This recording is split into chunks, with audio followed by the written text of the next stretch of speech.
Hey guys, so today we'll be looking at a new monitor from Philips.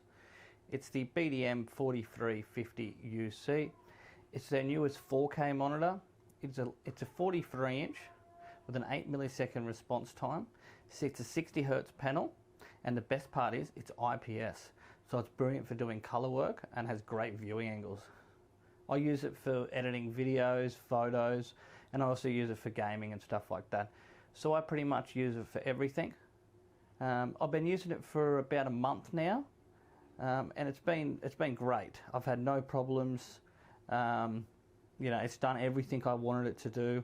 It's just one of those panels that can all around do everything.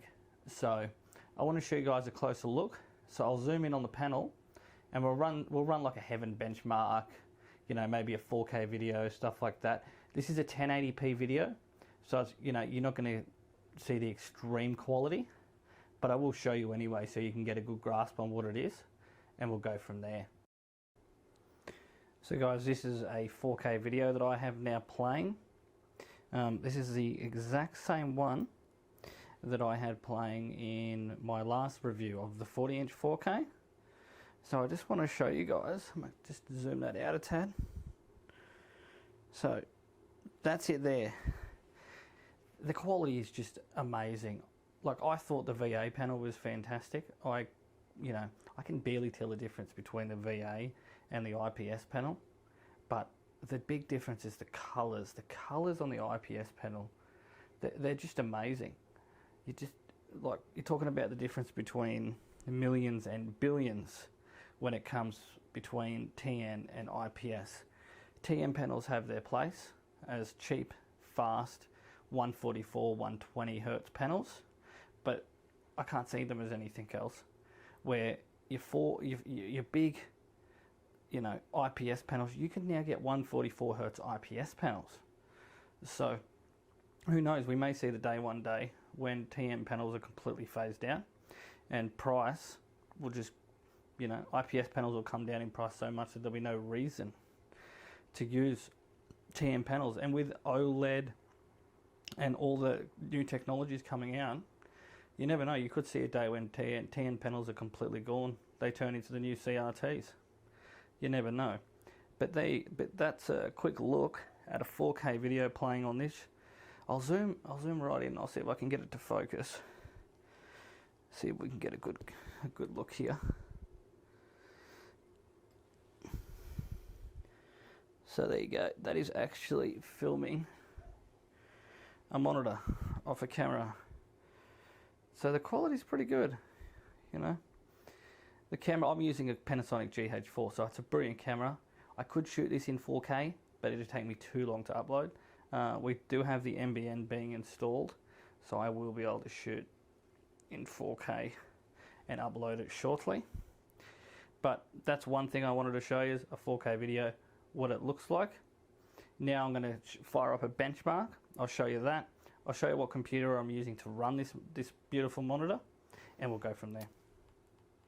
Okay guys, so now I'm just loading Heaven benchmark. This is probably my favorite benchmark of all of them. I've got it on max tessellations. It's pretty much maxed out completely. It's currently running it at 4K at about around 50 FPS. On AMD cards it can't pick up the temperature, so that's completely gone. But these are just my RX 480s. So these aren't the most expensive graphics cards in the world, and this is running beautifully. It's got a little bit of screen tear, but that's because I have everything turned all the way up. Normally you can't notice that at all. I guess that's where G-Sync and FreeSync come in, but I guess if they do another model they could add that, just to stop a little bit of that tearing. But it's not a problem. You only see it every now and then. But we're sitting constant 60, between 50 and 60 frames per second on maxed out Heaven benchmark. So this is, you got to be happy with that. This is a 60 Hertz panel. There's no reason to go over 60. Maybe get it up 70, 80 so you don't dip under 60. But, This panel's made for doing all kinds of things for all kinds of different people, and they need to, you know, make sure that that's all built in. And this is one of the things that it can do. So I'll just let you have a look at that. A beautiful big dragon there.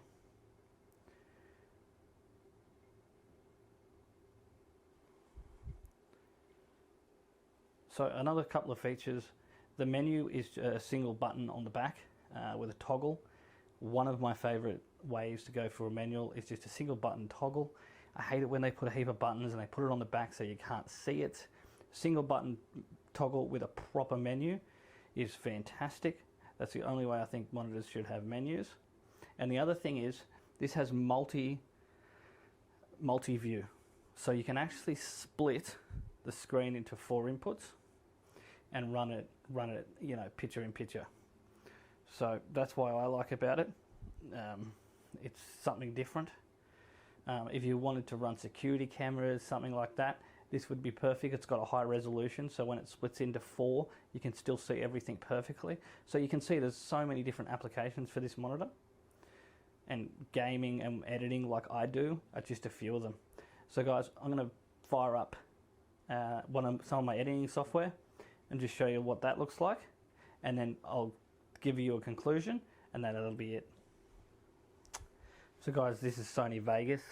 This is what I use to edit my photos. My videos. I use Lightroom to edit my photos. Lightroom's great. If you get time, have a look at that if you want to edit photos. But this is Sony Vegas. It's a pretty basic editing software compared to things like After Effects and that, but I don't do anything crazy, so this is perfect for me. As you can see, that's a video down there in the bottom left.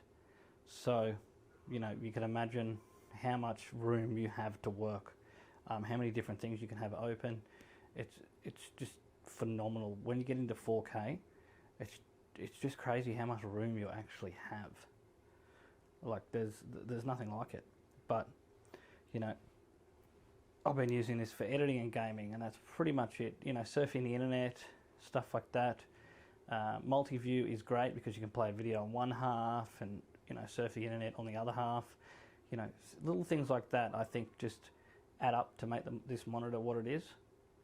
And, you know, guys, so that was my quick look at the new Philips 40-inch 4K monitor.